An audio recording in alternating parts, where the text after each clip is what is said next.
अगर आप भी एथिकल हैकर बनना चाहते हैं और साइबर सिक्योरिटी फील्ड के अंदर करियर बनाना चाहते हैं, then this video is definitely for you. आज मैं आपको बताऊंगा हैकर बनने के लिए कौन कौन से प्रिक्विस्टिक्स चाहिए और कौन सी नॉलेज आपको मस्ट होनी चाहिए। Welcome to A2IT channel, my name is Rajiv Kumar. आज बताऊंगा आपको एक सक्सेसफुल एथिकल हैकर बनने के लिए क्या क्या चीजें चाहिए। तो दोस्तों, कई लोगों को लगता है कि हैकर बनने के लिए हमें डायरेक्ट कोडिंग प्रोग्रामिंग की जरूरत है। ऐसा नहीं है। अगर आप हैकर बनना चाहते हैं तो सबसे पहले जो चीज आपको पता होनी चाहिए दैट इज नेटवर्किंग फंडामेंटल। जो भी इंटरनेट है हमारा, पूरे वर्ल्ड के अंदर जो इंटरनेट चल रहा है वो नेटवर्क बेस्ड चल रहा है। उसके अंदर राउटर, स्विच, फायरवॉल्स, बहुत सारी चीजें यूज हो रही हैं।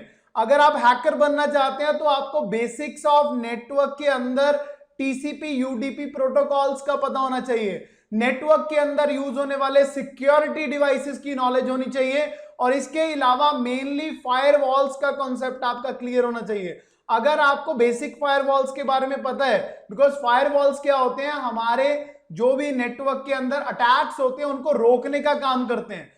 तो एक एथिकल हैकर को यह पता होना चाहिए कि अगर मैं पेनिट्रेशन टेस्टिंग करूंगा या मैं कोई हैकिंग टेक्निक्स यूज करूंगा तो कैसे मेरे पैकेट को रोका जा सकता है। इसके अलावा एक गुड हैकर बनने के लिए आपको ऑपरेटिंग सिस्टम्स का पता होना चाहिए, क्योंकि ऑपरेटिंग सिस्टम के अंदर विंडोज भी आते हैं, लाइनक्स भी आते हैं और आपके मैक ऑपरेटिंग सिस्टम भी आते हैं। विंडोज के ऊपर तो नॉर्मली 80% यूजर काम कर ही रहा है, लेकिन एक हैकर बनने के लिए आपको लिनक्स की बेसिक कमांड्स पता होनी चाहिए। आपको पता होना चाहिए डायरेक्टरीज कैसे बनती है, लिस्टिंग कैसे कर सकते हो। जैसे नॉर्मल विंडोज के अंदर फोल्डर्स बनाना है, डायरेक्टरीज बनानी है, लिनक्स के अंदर आपको कमांड बेस में ये चीजें बेसिक्स पता होनी चाहिए।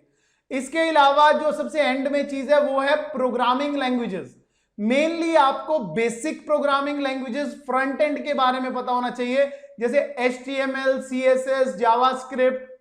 इसके अलावा एक बैकएंड लैंग्वेज का नाम लेने जा रहा हूं जिसका नाम है पाइथन। दोस्तों, आने वाले टाइम पे पाइथन की बहुत ज्यादा डिमांड है। ज्यादातर बैकएंड के अंदर पाइथन का यूज हो रहा है। फ्रंट एंड के अंदर जावास्क्रिप्ट का सबसे इंपॉर्टेंट रोल है हैकिंग के अंदर, क्योंकि हमें स्क्रिप्ट लिखनी पड़ती है। और काफी सारे स्टूडेंट्स ये पूछते हैं कि सर नेटवर्क की ही जरूरत इसमें क्यों है। दोस्तों, मैं आपको एक चीज क्लियर करना चाहता हूं यहां पे। अगर आपको नेटवर्क का पता है, नेटवर्क का मतलब है कि एक रूट कैसे डिफाइन हो रहा है। आप एक लोकेशन से दूसरी लोकेशन तक रूट बनाने के लिए जा रहे हो। फॉर एग्जाम्पल, आप एथिकल हैकर बन गए या एक हैकर भी आप बन चुके हो, आपको पता होना चाहिए कौन से रास्ते से मेरा रूट ट्रैवल कर रहा है, यहां पे कौन कौन सी सिक्योरिटी है। अगर आपको रास्ते का पता नहीं होगा तो आपको पकड़ लिया जाएगा। तो ये बेसिक अपने अगर आप 4 स्टेप्स पूरे कर लो, network fundamental, operating system, firewalls and programming languages, तो आप एक बहुत अच्छे हैकर बन सकते हैं और साइबर सिक्योरिटी फील्ड के अंदर अपना करियर बना सकते हैं। और भी ज्यादा इंफॉर्मेशन लेने के लिए हमारे चैनल A2IT को सब्सक्राइब कीजिए। वीडियो अच्छी लगे तो अपने दोस्तों के साथ शेयर जरूर कीजिए और प्लीज बेल आइकन जरूर दबाइए। Thank you so much.